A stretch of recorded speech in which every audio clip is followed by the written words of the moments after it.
Oi, galera! Hoje nós vamos continuar com a nossa abordagem de biologia evolutiva e a aula de hoje vai ser sobre uma linha histórica sobre grandes estudiosos da área, pesquisadores que postularam algo, né, sobre evolução.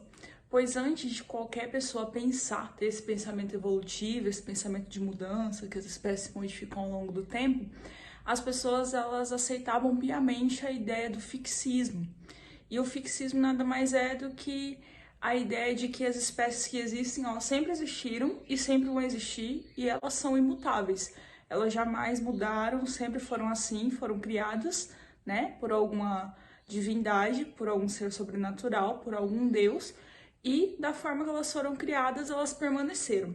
Então, a nossa aula de hoje vai ser essa abordagem histórica sobre outros grandes pensadores, além de Darwin, além de Wallace, além de Lamarck, que já foi citado, né, na aula anterior. Então, nós vamos falar de alguns outros grandes pensadores e também sobre a biologia evolutiva moderna, que se junta com a genética. Até por isso que a nossa disciplina é evolução, né, e genética de populações em conjunto, pois não tem como falar em evolução sem falar em genética de populações. Então, bora lá?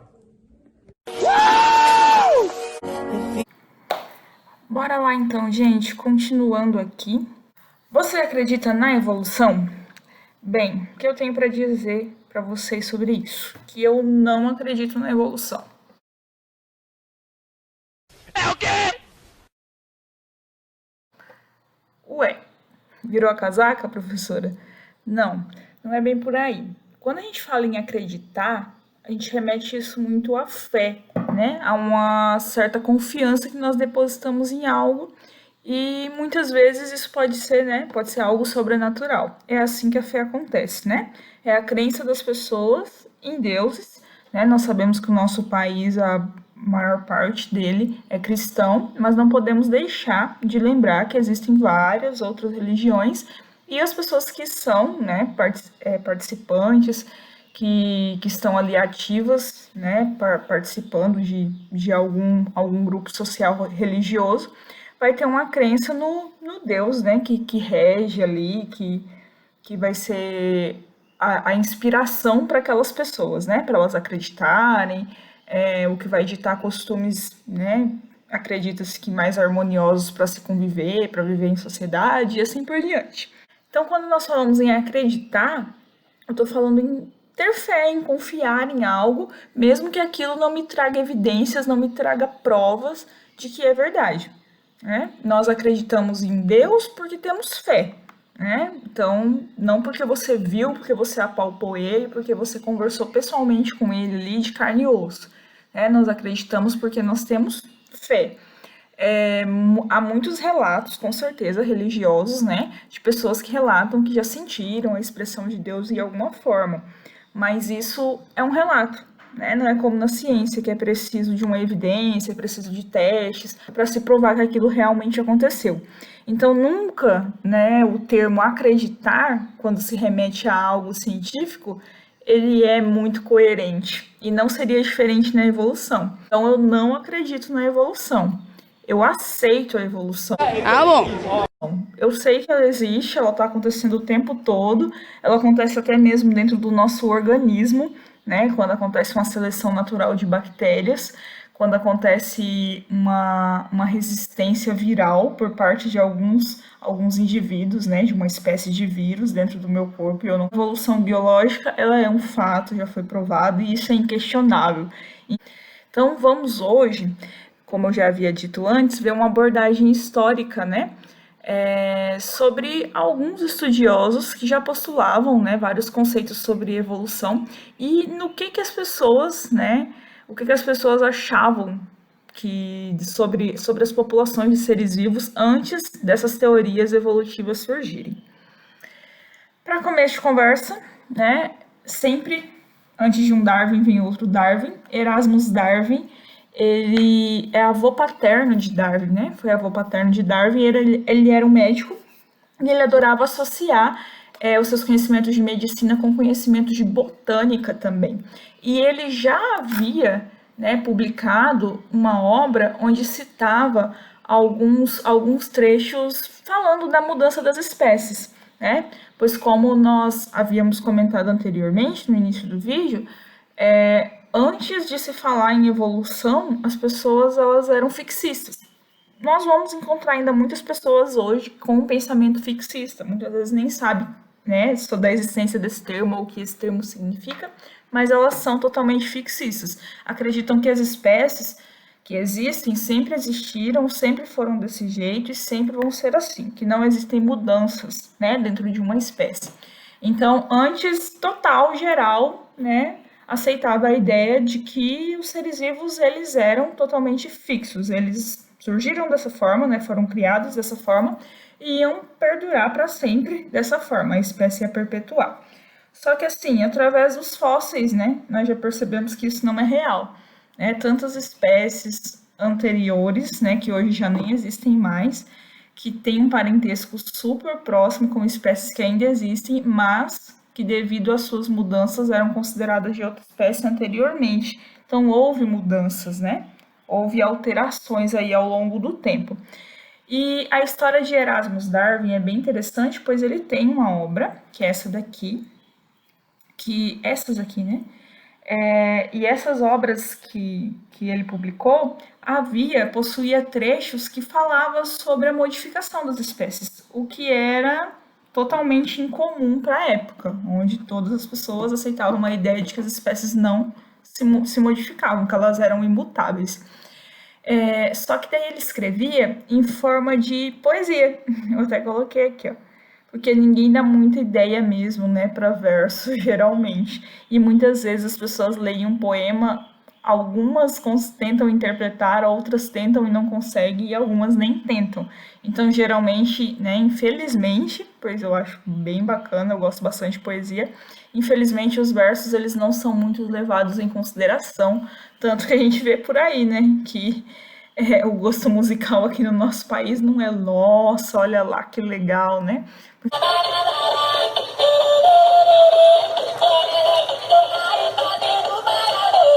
Porque nós acabamos não nos apegando muito à letra, à poesia da música, apenas ao ritmo. Então, geralmente os versos, né, nós vemos que desde sempre não são levados muito a sério, e em forma de poema, ele escreveu alguns trechos que descrevia, né, que relatava a modificação de espécies, mas não foi levado a sério e muitas vezes foi até imperceptível, né, ninguém nem percebeu ou pouquíssimas pessoas perceberam, tá? Mas tem tudo para tudo ter uma justificativa, né? Quando Darwin, né, que foi anos mais tarde, quando Darwin publicou seu livro, já teve toda uma repercussão negativa. Hoje ainda existe uma repercussão negativa por parte de muitas pessoas sobre a obra de Darwin, sobre os estudos de Darwin e de outros evolucionistas atuais. Imagina a época do avô de Darwin, né? Então talvez tenha sido uma forma dele se proteger. Aí, logo após, nós temos aqui o nosso famoso Lamarck, né? Lamarck, ele foi muito importante para a evolução. Quando nós tivermos a aula só sobre seleção natural, nós vamos comparar com a teoria de Lamarck, pois muitos estudiosos da época eram lamarquistas, inclusive Darwin. Darwin era lamarquista, porque era a teoria mais aceita da época, né? Dentre todos os estudiosos que vocês vão ver, que postularam, né, coisas sobre evolução, estudos sobre evolução, nenhum tentou contemplar, né, de uma maneira tão ampla como Lamarck. O problema, né, é que a teoria estava equivocada, mas não devemos deixar de dar a sua importância, pois através dele foi que Darwin, né, conseguiu observar de uma maneira um pouco mais detalhada, de uma maneira um pouco mais minuciosa e chegar a uma teoria mais plausível, que é a seleção natural. Mas Lamarck, ele acreditava na ideia de que as espécies, elas modificavam por conta do ambiente, mas não no mesmo sentido da seleção natural. Ele acreditava que uma espécie sozinha, ela se transformava. E daí, depois dessa transformação que ela tinha feito, né, por causa de uma pressão ambiental, ela poderia passar essas características para os seus descendentes. Então ele acreditava aquela velha história da girafa. né? Havia girafas de pescoço longo e havia girafas de pescoço curto. As de pescoço curto, para conseguir se alimentar melhor, esticava o pescoço até ficar com o próprio pescoço comprido de tanto esticar. E daí, os descendentes dessa girafa que tinha conseguido aumentar o tamanho do seu pescoço já nasceria com o pescoço comprido. Isso não é real, né? Basta a gente pensar. Eu vou para academia, vou ficar super forte e daí os meus filhos já vão nascer musculosos. Ou vou pintar o cabelo de roxo para os meus filhos já nascerem com o cabelo roxo. Então, a teoria de Lamarck estava bem equivocada. Porém, vários pontos devem ser levados em consideração. A pressão ambiental, ele estava totalmente certo. O ambiente ele é um fator crucial para a evolução dos seres vivos. Porém, todavia, no entanto, não da forma que ele descreveu, né? Mas fica aí para Lamarck toda a nossa gratidão. Cadê a galera da Gratiluz aí? Então vamos agradecer a Lamarck, pois ele estava indo no caminho certo. Ficou um pouco extraviado, assim, sabe? Mas veio Darwin para consertar isso. E Darwin era lamarquista. E boa parte dos estudiosos da época eram lamarquistas. Aqui nós temos o Geoffrey, né, que até suas ideias aqui, ó, foram publicadas, né, foram postuladas um pouco antes de Lamarck. E nós vemos que vai ter aqui vários estudiosos que, com as suas contribuições, levaram a conhecimentos que nós temos hoje, né? O que chamava muita atenção do Geoffrey eram os órgãos que eram diferentes anatomicamente, porém que possuíam a mesma função em espécies diferentes, né? E isso já acabou dando um ponto inicial para os estudos de analogias e homologias, né? Onde nós vamos analisar quais são os órgãos que têm a mesma origem embrionária, quais os que não têm, quais que possuem a mesma função, mas não possuem. Por exemplo, a asa do inseto e a asa do pássaro. Elas possuem a mesma função, voar, mas a origem embrionária dela é diferente, né? Quando ainda em formação, né? Quando ainda lá na divisão celular, formação de tecido, da onde que se originou, de qual tecido que se originou a asa do inseto, de qual tecido que se originou a asa do pássaro, né? Essa origem embrionária é diferente. E em muitos outros casos, a função é diferente, mas a origem embrionária é a mesma. Né? Por exemplo, nadadeiras de algumas espécies aquáticas, né, vão ter a mesma origem embrionária do que os nossos braços. Então, foram originadas do mesmo tecido. Ali, quando as células, logo depois que formou o zigoto, né, encontro de espermatozoide com óvulo, formou o zigoto, aí foi dividindo em várias células. E daí essas células foram se especializando, né, ficando diferentes uma da outra e formando os tecidos para dar origem aos órgãos. Então, os nossos braços, né, eles têm uma função diferente das nadadeiras de um animal aquático e também da asa de um animal aéreo, né? Porém, podem ter a mesma origem embrionária. Então, nós vemos que ideias tão primitivas, né, tão antigas, deram abertura, né, deram um ponto inicial para estudos que nós conhecemos até hoje e que são aceitos, plausíveis e que fazem parte do cotidiano de todo biólogo até hoje. Agora nós temos aqui o Wells, um pouco depois de Lamarck, em 1818, e ele é autor da primeira afirmação clara sobre seleção natural. Porém, como eu havia dito anteriormente, Lamarck e Darwin foram os estudiosos que conseguiram contemplar os estudos de evolução de uma maneira mais ampla. Antes deles, ou até de maneira concomitante, ou até posterior, as pessoas, os estudiosos, né, que faziam estudos sobre evolução biológica, eles geralmente se restringiam a áreas. E os estudos, né, que foram feitos por Wells, eles foram voltados mais para a cor da pele em etnias humanas. Então, ele até, né, chegou à conclusão que poderia ser aplicado de um modo mais geral, mas ele mesmo, ele não foi autor aí desses estudos, né, mas ele foi o primeiro a chegar ao conceito de seleção natural de uma maneira bem próxima do que Darwin chegou, né? Não usou esse termo, mas as ideias deles aplicadas à cor das diferentes etnias humanas, né, chegou bem próximo ao conceito, né, que ele elaborou e publicou. Aqui nós temos o reverendo Ebert. Esse que é bem interessante, porque ele é um reverendo, né? Ele é um religioso. Então, mais uma vez, nós vemos aí que não é algo atual, né? De religiosos atuais que aceitam a evolução, que conseguem perceber que aceitar a evolução não atrapalha, né, a fé de ninguém. Nós vemos aí que já tem um bom tempo, né, 1822, que havia religiosos que conseguiam, né, conciliar o estudo de evolução com a sua crença. Aqui o reverendo eu acho bem interessante, pois é claro que vai existir, né, várias pessoas que fazem até piadinha com a questão da Arca de Noé. Eu tive professores, né, que faziam piadas com a Arca de Noé, que não fazia sentido. Mas aqui, o que o reverendo postulou? É que muitos biólogos, aqueles muito extremistas, né, às vezes nem biólogos são, né, às vezes são só pessoas querendo questionar coisas de maneira muito extremas, e o extremismo ele não leva ninguém a lugar nenhum, né. Existem muitas pessoas que questionam, né, a questão da Arca de Noé, que faz parte, né, é uma história que está descrita lá no livro de Gênesis, na Bíblia, né, que é o instrumento que todos os cristãos seguem, seja cristãos protestantes ou sejam cristãos católicos. E muitas pessoas, para questionar, né,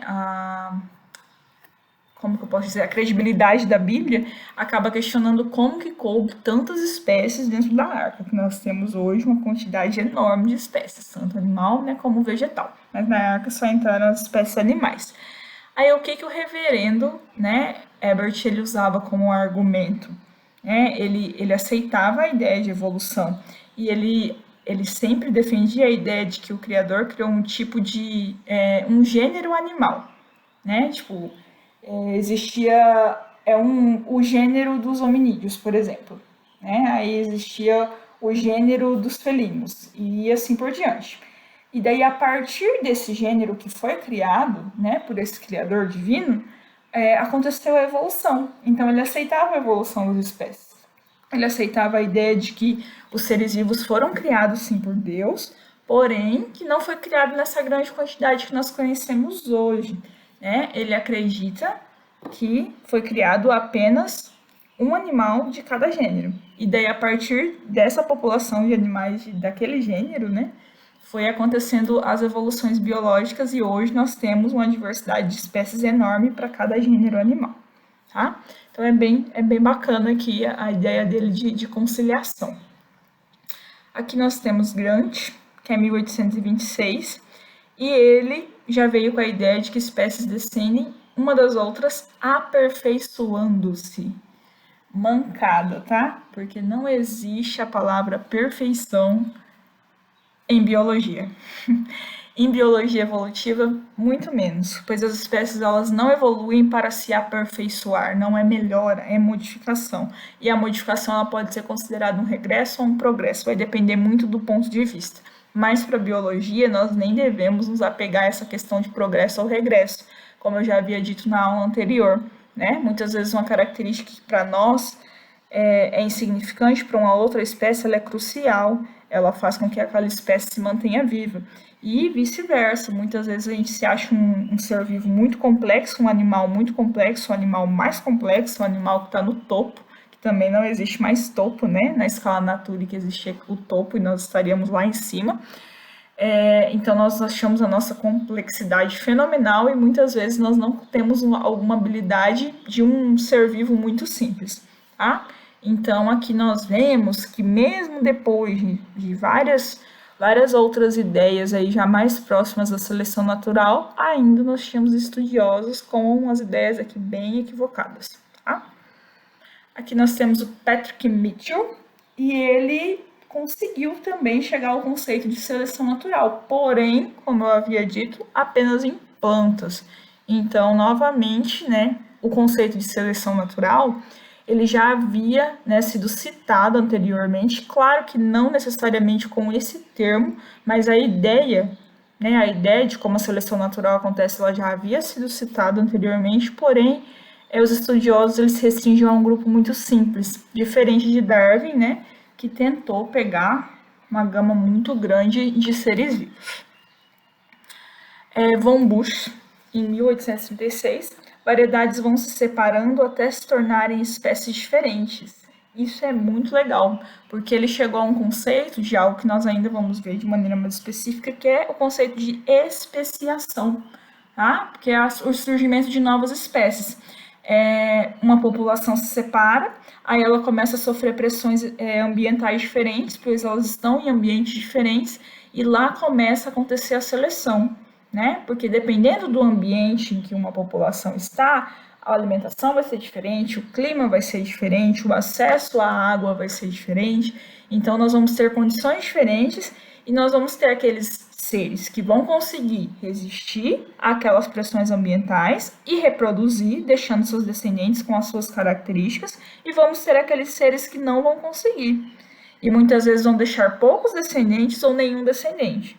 Aí, com o passar das gerações, muitas vezes aquelas características que não eram, né, favoráveis, que o meio não foi favorável para elas, foi desfavorável, elas vão sumir, né? Porque aquelas espécimes com aquelas características particulares não vão conseguir sobreviver e vão se extinguindo.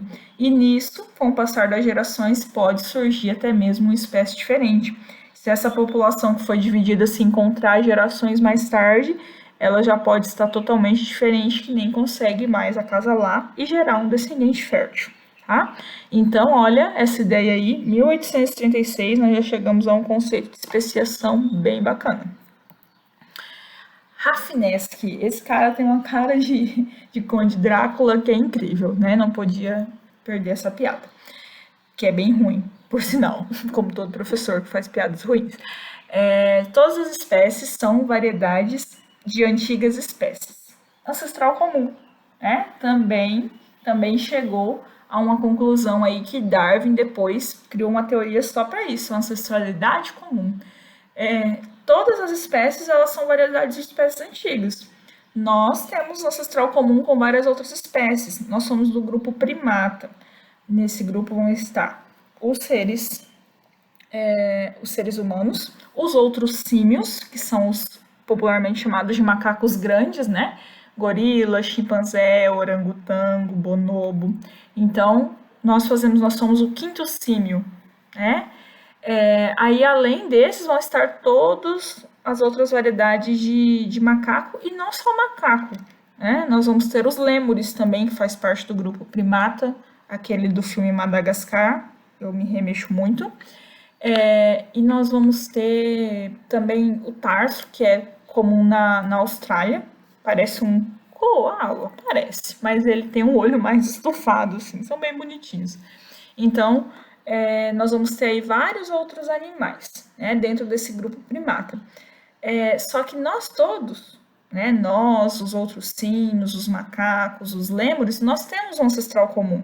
Antes mesmo de existir qualquer uma dessas espécies, havia uma outra espécie lá atrás que já foi extinta, né, que se separou, que a população dela se separou e foi dando origem a essas espécies até chegar na nossa.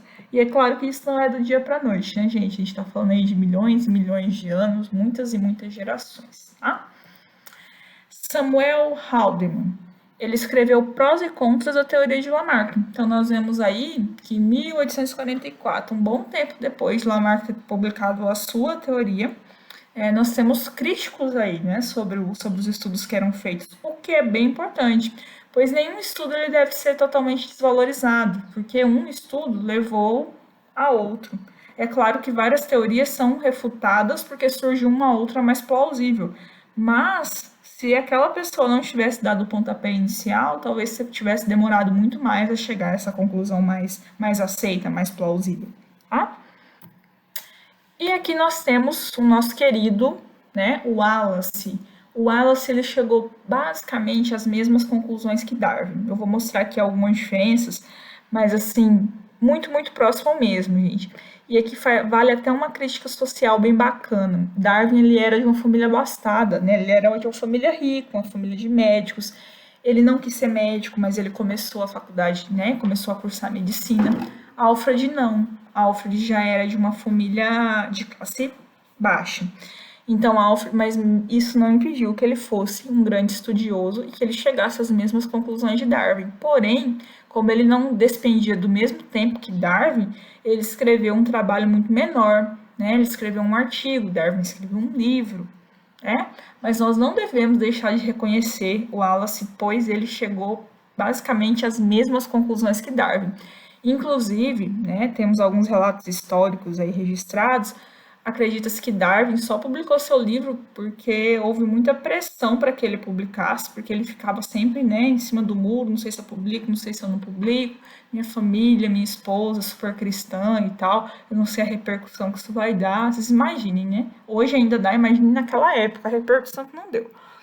Mas daí, uma das pressões, né, para que ele publicasse esse livro logo, né, depois de um bom tempo, que ele demorou pra caramba, foi porque ele ficou sabendo que Alfred ele tinha chegado às mesmas conclusões que ele. Então, se ele não publica, né, o mérito ficaria todo para Wallace. Depois seria Darwin, ia ficar como o cara que plagiou as ideias de Wallace, mas não é verdade. Ele chegou a essas conclusões depois de muitos anos de estudo, de muitos testes, de coletar muitos espécimes na sua viagem no navio Beagle, mas o Wallace também chegou às mesmas conclusões, com umas pequenas diferenças. Aqui, nós temos Darwin, né? 1859 foi o ano da publicação do seu livro Origem das Espécies. E nós vamos ver aqui algumas diferenças entre as espécies dos dois. No artigo, né, que o Wallace escreveu, somente animais, vertebrados e insetos são citados como lutando pela sobrevivência, né? Uma competição ali que levava a favorecer alguns e outros não, né? Porque numa competição uns se dão bem e outros nem tanto. E Darwin não, ele cita animais e ele cita plantas, né? E ele cita móveis e sésseis também, até mesmo animais sésseis, animais que são fixos. Então Darwin, ele acabou pegando, mesmo assim, mesmo se comparando com Wallace, ele acabou pegando uma gama muito maior de espécies. O Wallace força a competição dos animais em relação ao ambiente, enquanto vivente ou inorgânico, e entre espécies separadas. A luta contra inimigos e predadores é o decisivo processo no artigo dele. Darwin, por outro lado, enfatiza a luta contra uma espécie próxima. Então, houve também essa diferença, né, Darwin sobre as questões das relações intraespecíficas e interespecíficas. Houve diferença entre os dois. Do grande início da carreira de evolucionista, Wallace rejeitou o conceito proposto por Lamarck.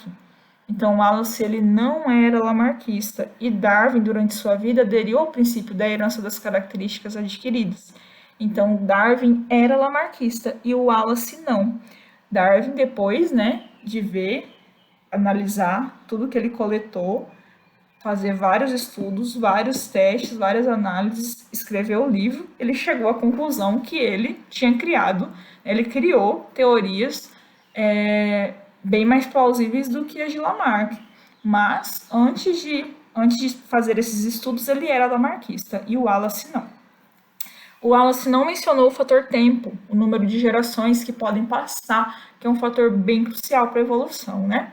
Enquanto novas variedades de espécies podem ocorrer como um resultado de uma consistente força de seleção natural. E Darwin já pontuou a importância dos intervalos de tempo geológicos com respeito à origem de novas espécies, se referindo a milhares ou milhões de gerações. É um fator crucial para a evolução.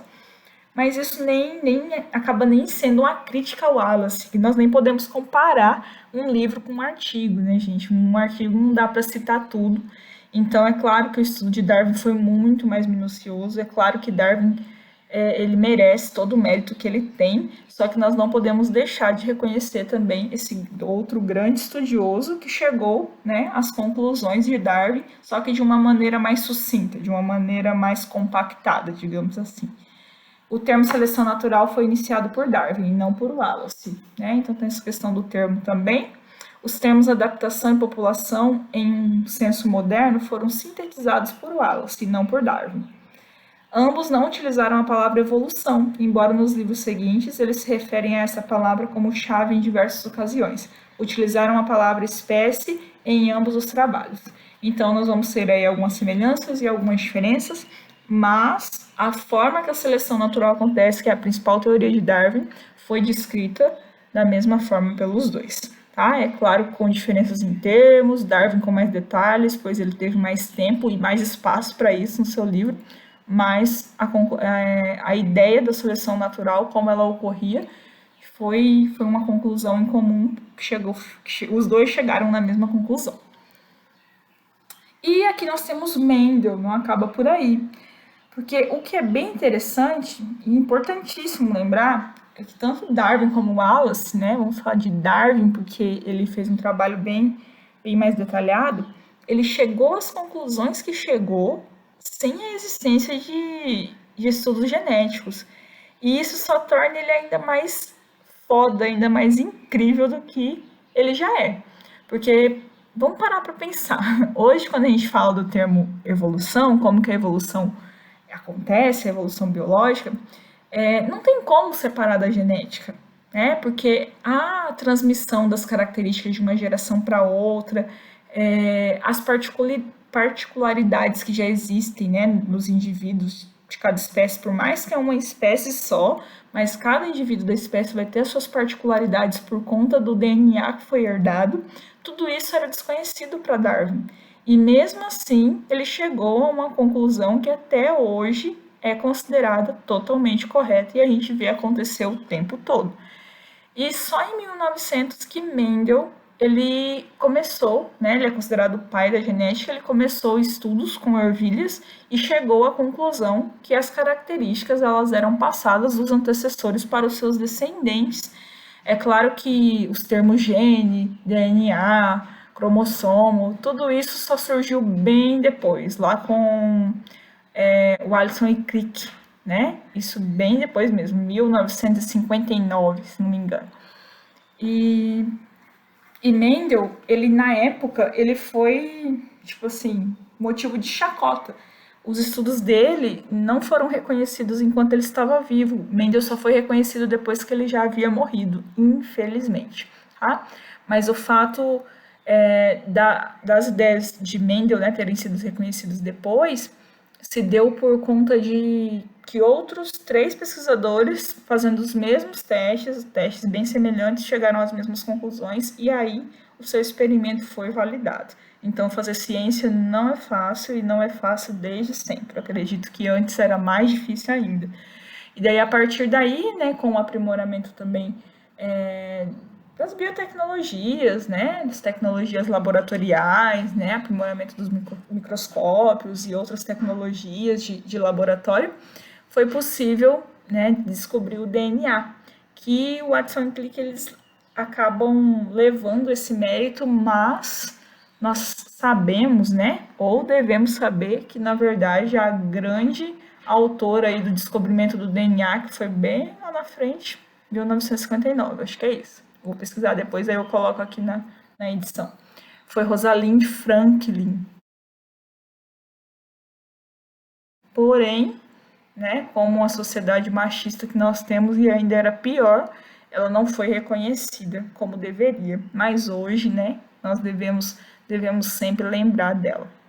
Então, Darwin conseguiu fazer tudo o que fez, mesmo sem ter conhecimento de genética, e hoje, com todos os conhecimentos de genéticas que se tem, a teoria dele ainda é plausível, ainda é a teoria mais aceita. É claro que logo após, né, os aprimoramentos, os conhecimentos da genética, surgiu o neodarwinismo, que seria o novo darwinismo, porque daí foi a união das ideias de Darwin com a genética. É uma junção. Tanto que, igual a disciplina de vocês, né? Eu tive essas disciplinas separadas, mas pela quantidade de horas que era, é como se fosse a mesma coisa. Eu acho que evolução foi uma disciplina de 40 horas, e daí depois genética de populações foi uma disciplina de 60 horas, né? E aqui mas é uma seguida da outra, né? Evolução no semestre e genética de populações no outro. E vocês, na grade de vocês, já é até junto, porque não tem como, né, falar de evolução sem citar os conhecimentos genéticos. Aí nesse novo, né, darwinismo, no neodarwinismo, nós vamos ter aqui outros estudiosos muito importantes. Mayr, fantástico, eu adoro muito Mayr, citei muito em vários trabalhos meus, gosto muito dos livros dele. ele é simplesmente fantástico. E a leitura dos livros deles são muito tranquilas, assim, é muito gostoso de ler os livros de Mair. Dobzhansky, né? E o George Simpson. Eles são escritores atuais, nem tanto, né? Mas nós vamos ter aí outros pesquisadores, né? Mais recentes, mas nós temos obras muito boas desses três pesquisadores aqui sobre o neodarwinismo, já unindo a evolução à genética. Tá? Aqui, só para finalizar, uma frase do nosso incrível Carl Sagan, né? Que era o apresentador da série Cosmos, tem vários livros também muito bons de astrofísica do Carl Sagan. E essa frase acaba remetendo também a conceitos evolutivos, né? Porque muitas vezes a gente fica questionando, né? Será que realmente nós temos parentesco com tal espécie ou não temos? Será mesmo que a evolução aconteceu da forma que é mostrada?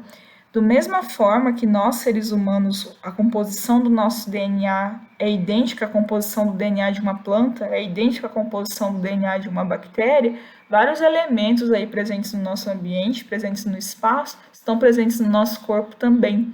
Então, nós somos importantes sim, somos especiais sim, né? Mas nem tanto. Muitas vezes nós somos fisicamente, biologicamente falando, nós somos mais do mesmo. Então, que nós possamos nos sentir especiais pelas nossas atitudes, né? E não pela nossa composição biológica física, porque ela é muito igual, né? Ela é muito igual a todo o resto. O nitrogênio em nosso DNA, o cálcio em nossos dentes, o ferro em nosso sangue, o carbono em nossas tortas de maçã foram feitos nos interiores de estrelas em colapso. Somos feitos de material estelar. Então, por hoje é só, né? Fica aqui a finalização dessa aula e até a próxima, gente!